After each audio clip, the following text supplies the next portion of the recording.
Welcome all.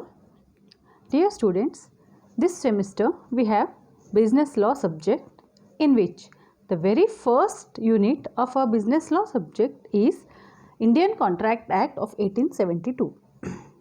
Well, before explaining the Indian Contract Act, I would like to explain what is law.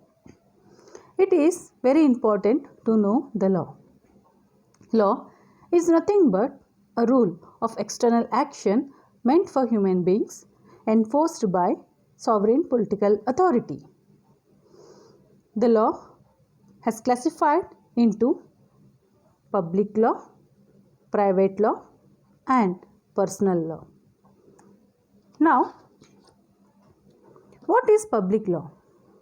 Law that is going to regulate between individual and the states, or state versus central, as ours is a federal government, the relationship between central and state governments, again the relationship between state governments inter se, as all these aspects which are dealt under public law. Now we have private law. What is private law? The law that prevails in between one individual and another individual. Now, when it comes to personal law, it is nothing but the various observations according to the religion to which the individual belongs.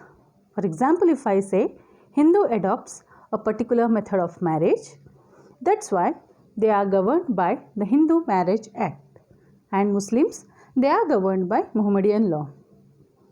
Now, we have two important segments of law, that is rights and duties. There can never be a law without rights and duties. Dear students, you all are very much acquainted of these two terms, as we had an in detail knowledge of rights and duties of different committees in our previous year subject, that is industrial relations and labor laws. Now, let us analyze to which part of legal aspects does the Indian Contract Act belongs to. However, the Indian Contract Act belongs to the private law, as this law basically covers all commercial transactions. This law brings within its ambit the contractual rights that have been granted to the citizens of India. Now, let me give you a brief introduction about the basic facts and the origin of Indian Contract Act of 1872. Now, when it comes to the base of Indian Contract Act, we have in total 266 sections, but all these sections are organized in 4 different parts. Section 1 to section 75, we have general principles of contract. Section 76 to section 123 relates to sales of goods. Section 124 to section 238, we have some special kind of contracts that we are going to learn in our next videos in detail. Next, we have section 239 to section 266, that is partnership. So, this is how originally in the year 1872 this act was organized. But when it comes to the basic facts of Indian Contract Act, it was becoming lengthy in the year 1930. So, from section 76 to section 123 has been taken out from Indian Contract Act, and the sales of goods were converted in a separate act as a Sales of Goods Act 1930. And therefore, it was repealed from Indian Contract Act of 1872. Again, same happened with Partnership Act. In the year 1932, partnership from section 239 to section 266 has been repealed from Indian Contract Act and made a separate act called the Indian Partnership Act 1932.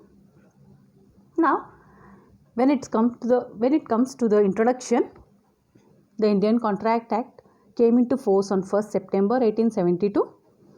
It was enacted mainly with a view to ensure reasonable fulfillment of expectations created by the promises of the parties, and also enforcement of obligations prescribed by an agreement between both the parties. Now we have some contents to be covered under the Indian Contract Act 1872. The first one is Indian Contract Act 1872, that is we have introduction and different kinds of contracts that we are going to learn.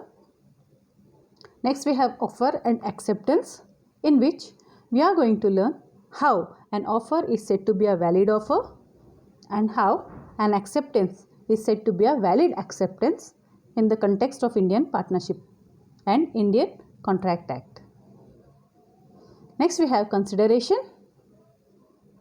and how this consideration is very essential when parties are getting into a contract. Next we have capacity of parties.